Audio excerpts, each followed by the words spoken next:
Baiklah, sebelum saya menjelaskan materi satuan berat dan luas dengan konsep 1, saya akan menghafalkan perkalian 9 terlebih dahulu. 9 kali 1, 9, 9 kali 2, 18, 9 kali 3, 27, 9 kali 4, 3, 6, 9 kali 5, 4, 5, 9 kali 6, 5, 4, 9 kali 7, 6, 3, 9 kali 8, 7, 2, 9 kali 9, 8, 1, 9 kali 10, 90. Nah, langsung saja masuk ke materi satuan berat dan satuan luas dengan konsep 1. Di saat pertama ada 8 kuintal sama titik-titik kilogram. Penyelesaiannya kita menggunakan konsep Dakota. Nilai keempat yaitu angka 8. Nah, angka 8 ini sebagai nilai kita masukkan ke ruang kuintal. Nih, karena satuan beratnya ditanya itu adalah kilogram, kita masukkan angka 0 pada lubang telepon sampai ke lubang satuan kilogram.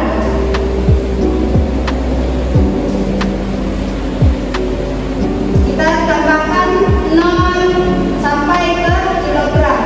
Nah, jadi konversi dari 8 kuintal adalah 800 kilogram. Nah, baiklah, kita lanjutkan ke soal yang nomor 2, yaitu tentang satuan luas dengan konsep 1. Di dalam soal ada 5 hektometer persegi sama dengan titik-titik dekameter persegi. Nah, bagaimana penyelesaiannya? Penyelesaiannya kita menggunakan konsep Dakota. Nilai tempat satuan pada soal adalah angka 5. Nah, angka 5 sebagai nilai satuan kita masukkan ke ruang hektometer persegi.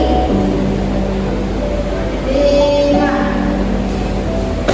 Karena satuan luas yang ditanya adalah dekameter persegi, maka kita tambahkan angka 0 pada lubang lapong sampai satuan dekameter persegi.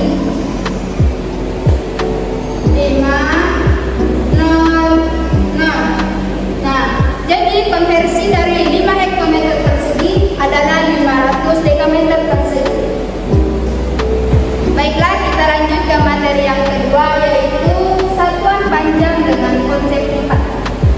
Soal pertama yaitu 12,5 meter sama dengan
untuk sudut lancipnya yaitu sisi B